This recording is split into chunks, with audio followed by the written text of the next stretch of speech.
Supreme কোর্টে আজ ইতিহাস গড়ে দিলেন মাননীয় মুখ্যমন্ত্রী মমতা বন্দ্যোপাধ্যায়। মাননীয় মমতা বন্দ্যোপাধ্যায় আজ দেখিয়ে দিলেন বাংলার মানুষের গণতান্ত্রিক অধিকার রক্ষার স্বার্থে সুপ্রিম কোর্টের প্রধান বিচারপতির বেঞ্চে বাংলার কোন মুখ্যমন্ত্রী এই প্রথম সওয়াল করছেন জাতীয় নির্বাচন কমিশনের বঙ্গ বিরোধী চক্রান্ত, মৃত্যুর মিছিল, হয়রানি, বিজেপির রাজনৈতিক নির্দেশ মেনে যে চক্রান্ত ষড়যন্ত্র চলছে তার বিরুদ্ধে সওয়াল করলেন। এবং মামলা যেহেতু এখনো চলছে, আবার শুনানির দিন স্থির হয়েছে, কিন্তু এখনো পর্যন্ত যা হয়েছে মাননীয় মুখ্যমন্ত্রী নিজে দাঁড়িয়ে সওয়াল করে প্রথম দফাতেই নৈতিক জয়টা ছিনিয়ে নিয়ে এসছেন বাংলার মানুষের স্বার্থে। সুপ্রিম কোর্ট অনুভব করেছে যে লজিক্যাল ডিসক্রিপেন্সির নাম করে অত্যাচার হচ্ছে, নোটিশ ইস্যু হয়েছে, এই মাইক্রো অবজারভার কিভাবে অ্যাভয়েড করা যায় তার পথ খোঁজা শুরু হয়েছে। এবং নির্বাচন কমিশন আজ কার্যত মমতা বন্দ্যোপাধ্যায় ঝড়ের মুখে লেজে গোবরে হয়েছে। এবং প্রধান বিচারপতি মহামান্য সুপ্রিম কোর্টের তিনি যেভাবে নির্বাচন কমিশনকেও যে পর্যবেক্ষণ এবং নির্দেশ দিয়েছেন তা কার্যত মমতা বন্দ্যোপাধ্যায় এবং তৃণমূল কংগ্রেস বা রাজ্য সরকার যা যা অভিযোগ তুলেছেন সেগুলিতে মান্যতা দিয়েছে সুপ্রিম কোর্ট। এর আগে একবার মান্যতা দিয়েছিল, আজ স্বয়ং মমতা বন্দ্যোপাধ্যায় এইরকম নেত্রী যদি সামনে থেকে দাঁড়িয়ে লিড করেন তাহলে তো প্রতিপক্ষ এমনিতেই প্রথমেই তারা অর্ধেক হেরে শুরু করে।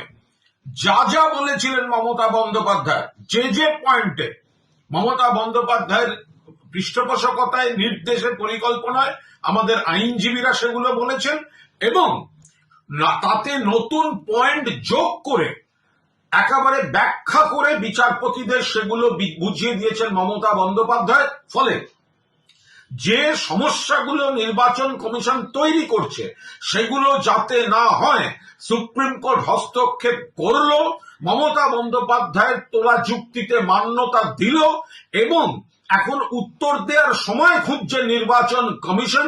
প্রথম দিনেই ইতিহাস গড়ে দিয়ে নৈতিক জয় ছিনিয়ে নিয়ে এলেন মমতা বন্দ্যোপাধ্যায়। একে বলে নেত্রী, একে বলে মুখ্যমন্ত্রী।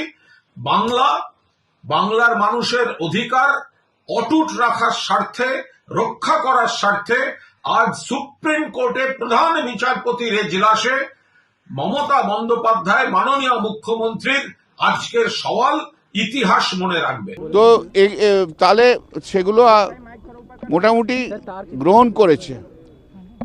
সোমবার দিন আবার মামলা হবে, তারপর দেখা যাক কি অর্ডার দেওয়া হবে। তবে কোর্ট তার মাইন্ড এক্সপ্রেস করেছে যে আরও টাইম বাড়ানোর দরকার আছে।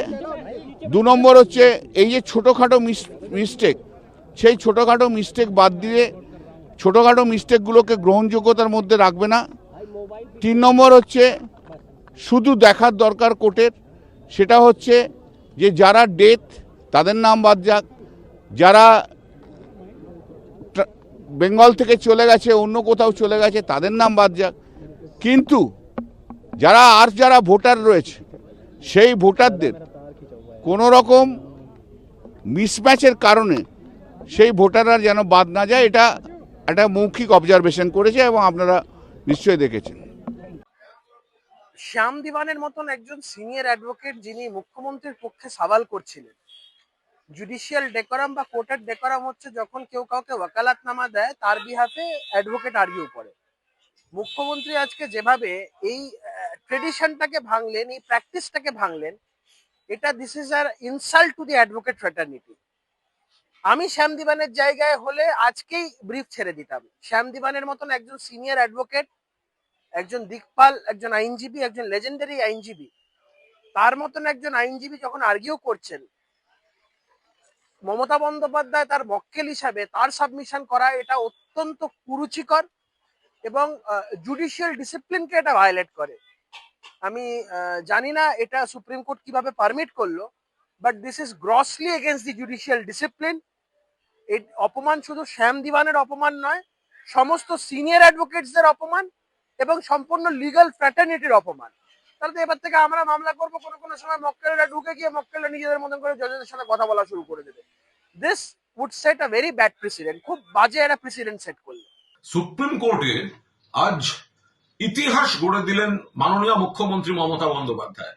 মাননীয় মমতা বন্দ্যোপাধ্যায় আজ দেখিয়ে দিলেন বাংলার মানুষের গণতান্ত্রিক অধিকার রক্ষার স্বার্থে সুপ্রিম কোর্টের প্রধান বিচারপতির বেঞ্চে বাংলার কোন মুখ্যমন্ত্রী এই প্রথম সওয়াল করছেন জাতীয় নির্বাচন কমিশনের বঙ্গ বিরোধী চক্রান্ত, মৃত্যুর মিছিল, হয়রানি, বিজেপির রাজনৈতিক নির্দেশ মেনে যে চক্রান্ত ষড়যন্ত্র চলছে তার বিরুদ্ধে সওয়াল করলেন। এবং মামলা যেহেতু এখনো চলছে, আবার শুনানির দিন স্থির হয়েছে, কিন্তু এখনো পর্যন্ত যা হয়েছে মাননীয় মুখ্যমন্ত্রী নিজে দাঁড়িয়ে সওয়াল করে প্রথম দফাতেই নৈতিক জয়টা ছিনিয়ে নিয়ে এসছেন বাংলার মানুষের স্বার্থে।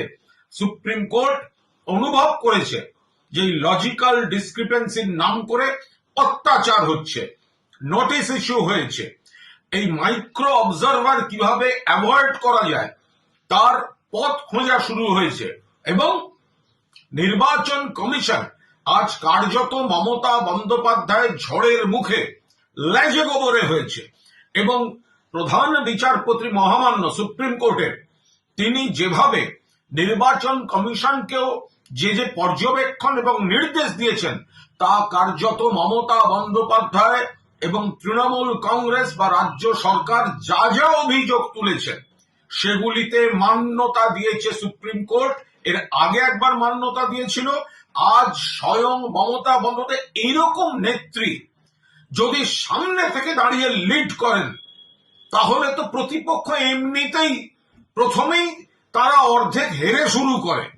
যা যা বলেছিলেন মমতা বন্দ্যোপাধ্যায়, যে যে পয়েন্টে মমতা বন্দ্যোপাধ্যায়ের পৃষ্ঠপোষকতায়, নির্দেশে, পরিকল্পনায় আমাদের আইনজীবীরা সেগুলো বলেছেন এবং তাতে নতুন পয়েন্ট যোগ করে একেবারে ব্যাখ্যা করে বিচারপতিদের সেগুলো বুঝিয়ে দিয়েছেন মমতা বন্দ্যোপাধ্যায়। ফলে যে সমস্যাগুলো নির্বাচন কমিশন তৈরি করছে সেগুলো যাতে না হয় সুপ্রিম কোর্ট হস্তক্ষেপ করলো, মমতা বন্দ্যোপাধ্যায়ের তোলা যুক্তিতে মান্যতা দিল এবং এখন উত্তর দেওয়ার সময় খুঁজছে নির্বাচন কমিশন। প্রথম দিনে